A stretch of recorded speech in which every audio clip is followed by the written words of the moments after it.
In the year 1897, the British Empire marched into West Africa, certain of an easy victory. What they met instead was fear. An African kingdom so powerful it turned the world's greatest empire into a trembling witness. A story buried deep in silence, until now.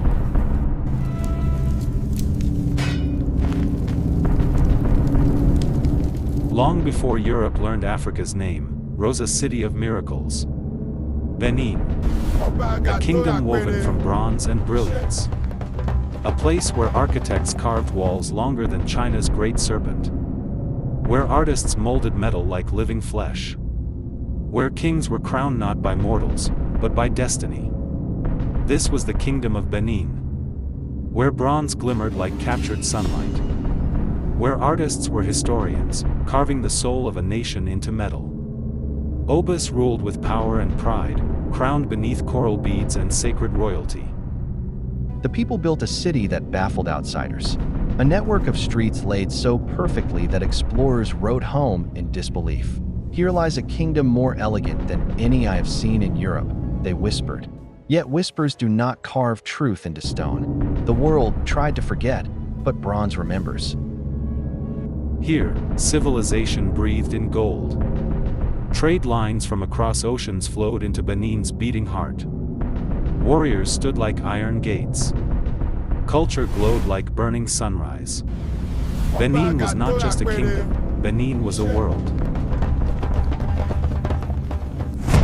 The Benin Kingdom commanded trade across the region. Ivory, pepper, palm oil, bronze. Wealth flowed through its gates like a river blessed by the gods. The Oba held power stronger than any crown in West Africa. Loyalty to him was loyalty to the ancestors. Disobedience was a crime against the spirit world. The artwork? Too extraordinary to ignore. Europeans stared at the detail, wide-eyed, jealous. How could Africans forge such mastery? They labeled it impossible, because pride often wears the mask of ignorance. Across the sea, a different hunger grew. The British Empire, giants of the industrial age, fueled by greed dressed as civilization. They wanted Benin's riches. They wanted control. They wanted history rewritten under their flag. Diplomacy arrived with a smile, while soldiers hid behind the curtain. When Benin resisted unfair trade, Britain labeled them savages. That word has always been the weapon of colonizers. Tension grew like a storm waiting to break. The British had made up their minds. Benin would kneel or burn. But the Oba of Benin was no puppet king. He refused to bow to foreign greed. And that refusal lit the fuse of war. What came next would shock the entire world. A clash between an ancient power and a global empire too arrogant to see the danger ahead. This is not just history. It is the story they tried to bury. February 1897. The punitive expedition begins. They marched into the heart of the kingdom. The Benin Kingdom, a land of bronze, pride, and power, stood tall against British greed. But when the Oba refused to surrender his crown, the Empire of the Redcoats decided to bring civilization through fire. It began with a lie. A British delegation claimed to bring peace, but hidden among them were armed soldiers' rifles beneath white flags. Their mission? To provoke, to find an excuse for invasion. When Benin warriors discovered their deceit, they defended their land swift, fierce, unstoppable. Few of the British returned home alive, and that was all London needed. A story rewritten as the massacre of British envoys. The Empire had its excuse. Vengeance was declared. They called it the punitive expedition. But what came was not justice, it was destruction. Over 1,200 British troops armed with Maxim guns and rockets marched toward Benin. They burned every village in their path, killing thousands who stood in their way. But the kingdom did not fall easily. Warriors fought from the forest, silent, swift, determined.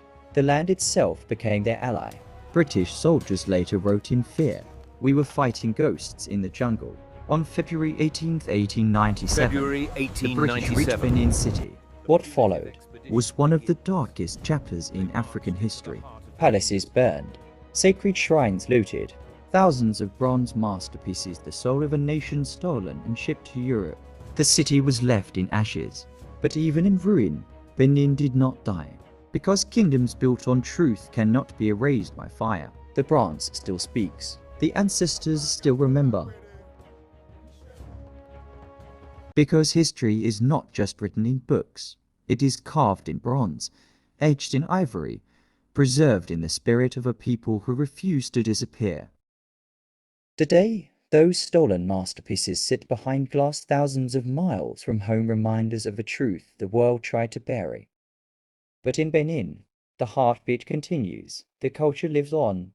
The Bronzes still whisper the names of the kings, the warriors, the artists who forged a legacy unmatched in Africa. And now, a new chapter begins. The world is finally listening. Nations are returning what was taken piece by piece. The kingdom rises again, because heritage stolen is not heritage lost, not when a people refuse to forget. And the story of Benin is far from over.